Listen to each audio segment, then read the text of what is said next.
Hello again. I want you to know first of all that I am super pumped. My husband and I have been thinking about what we're going to do for this new year. You know, this is just like a brand new project to us because this is our first year in this house, and there's not a garden spot. No one had set up for any kind of animals, so we're going to have to start from scratch, and we hope you come along with us. In making those plans a while ago, my husband just said, I think we probably need to get a couple of goats too. This totally surprised me because I didn't figure he would want any animals. So anyway, today I am doing my favorite way to cook kale. And so the first thing we're going to start with is some chicken, either chicken fat and chicken stock. In my case, this is duck. I roasted a duck the other day. My husband and I love duck. So I boiled the bones down after we had eaten our duck and made some broth and some fat. Butter Bob Briggs has a YouTube channel called Butter Makes Your Pants Fall Off, and he advocates for the higher fat diet than all these years we've been told fat wasn't good for you. We're finding out fat is good for you, and in fact some of us, and I know I'm one, because of the way my body reacts, I do better when I have more fat in my diet. So we're going to start with a little bit of duck fat and let that get in there and melted. We're going to put some onions, and I like a little bit of sweet with my kale, and so I'm going to use a little tiny, about this size, Fuji apple. To get the sweet, and I have done this in the past, you can also use dried cranberries, but we're not going to do that today. Another way to get sweet is to use candied ginger.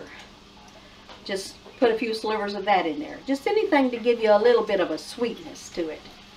And so while you could even use a sweet potato. That's really good, and that makes a fuller skillet full of food too. So we're going to let this saute and let the onions get translucent, and then we're going to add our kale, and I'm going to pull some of this duck fat off so I can get to the good broth underneath. The other day we went to the old homestead again, and I've been telling people I had comfrey roots, and several of you have asked for comfrey roots, but here I've got a gardenia. I took cuttings of the gardenia and I'm trying to get it rooted.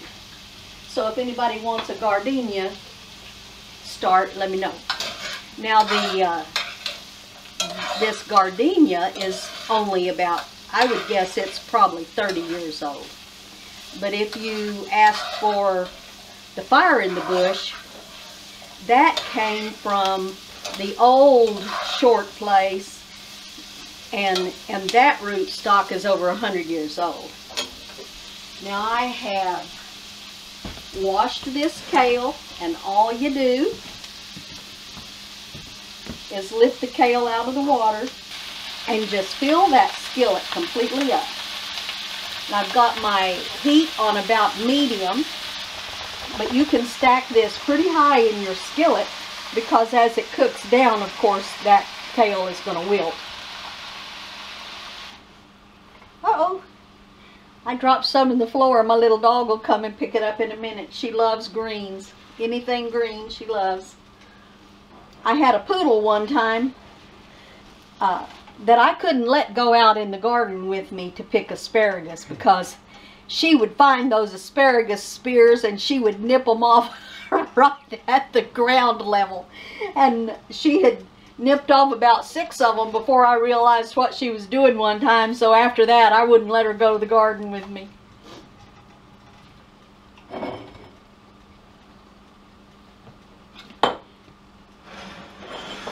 Now I'm going to remove this duck fat and of course save it.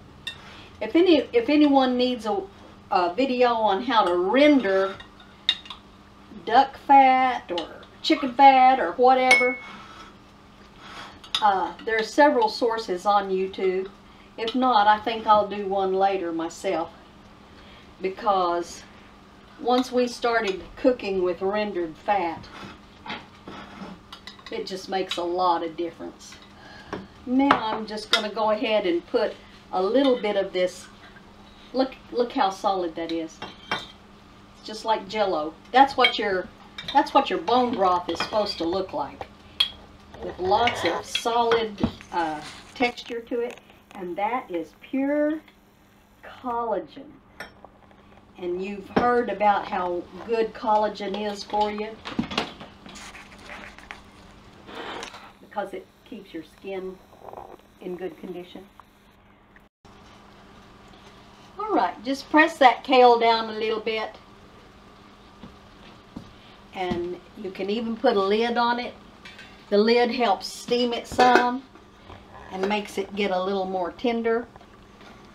Okay, the kale has steamed just in that accumulated water for just a little while, and so I'm going to press it down, and then I'm going to add the duck stock.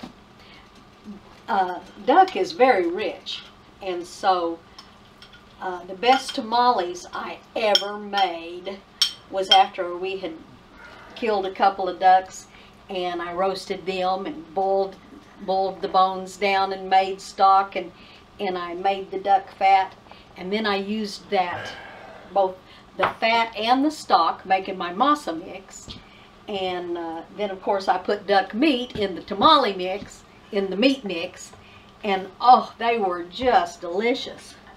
Try some duck tamales. In fact, one of these days I may do a video on duck tamales. Now that duck broth is going to melt in there and give us a good juice for pot liquor. Did you ever hear that term? And if you had a big old pan of cornbread, you'd dip your cornbread in that pot liquor. Well, that's going to make a real good pot liquor. We're going to put the lid back on a minute. And the next thing we're going to do is season it. I make my own salt and pepper. This is a seasoning mix. It's just salt and pepper and a little garlic, a little onion, a little chili powder, and some red pepper, cayenne. It's really good on anything that you want to cook. But it's going to take a little bit of this, and it's going to take a little nutmeg. Little whole nutmeg. I always use a whole nutmeg and grate it myself because it stays fresh longer. And for those of you who are trying to learn how to use different spices, a little tip is that anytime you're cooking any kind of green, nutmeg is one of the secret ingredients, especially in spinach. And if you put a little nutmeg in there, oh my goodness, what it does is just phenomenal. You don't have to, but if you try it with it and without it, I think you'll do it with it next time. Doesn't take much. See, I just ran a little bit off of that side and a little bit off of that side. But you want to get all of it, so be sure and tap your grater.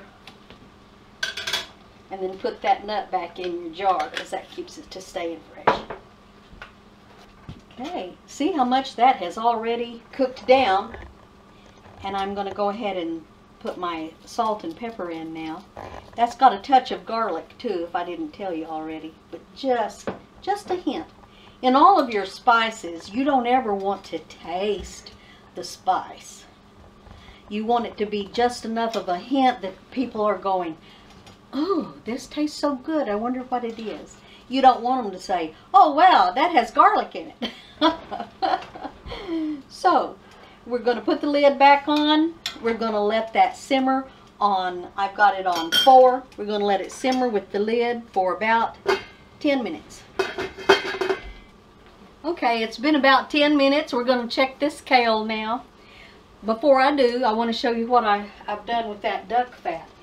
I've got 3 cupcake holders, and I've poured that duck fat in here. What I'm going to do is freeze these, and wrap them individually in plastic wrap, and then I'm going to put them in a bag and put them in the freezer so I can pull it out anytime I want to.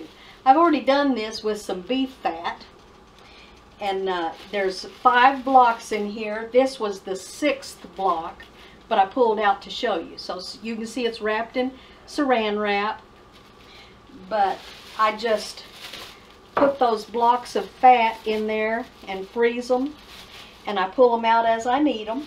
And usually I make roux with my beef fat. And if you need a video on how to make roux and what to do with roux, give me a comment in the comments section, and I'll make that one of my next ones. So I have my 6 blocks. They're wrapped in saran wrap. I've got my little bread tag from my junk drawer. And I just put that on the plastic bag, put it in the freezer, and then I know where my beef fat is. That's the same thing I'm going to do to these once they're frozen. So let's check the kale now, and I'm going to let my darling be the taste tester again. And you just cook this to your degree of doneness. It can be as tender as you want it, or it can still retain a little crunch. Just depend on your own preference. And this one does still have a little crunch, but I want him to tell me if I got the seasonings right. And of course, that duck fat is just going to make it wonderful. Darling? Wonderful. Okay. Do I need to cook it some more? Just a little bit. Okay. He says it still needs to cook just a little bit, so we're going to just leave it for about 2 more minutes. Okay, it's been another couple of minutes. We're going to pull that lid off again, give it another stir. Still has some body. Do you want to try? No, he doesn't want to try it again. So I'm going to try no, it. I'm full. We did just eat. But I wanted to get our dinner out of the way. You talked me into it. Okay. I wanted to get our dinner out of the way before I started this, so that's why. I'm going to take the first bite this time. Oh yeah. I think it's just right. Yep. He's nodding his head. You can't see that. Yep. But he said yeah. So, this has been Granny B's recipe. Take it and make it your own.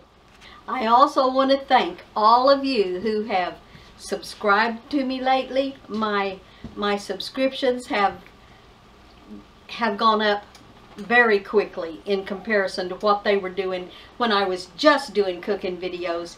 Now I'm not only doing cooking videos, but I'm doing more about our homesteading, my homestead philosophy of you reuse whatever you've got and make do with what you've got and just go and do it.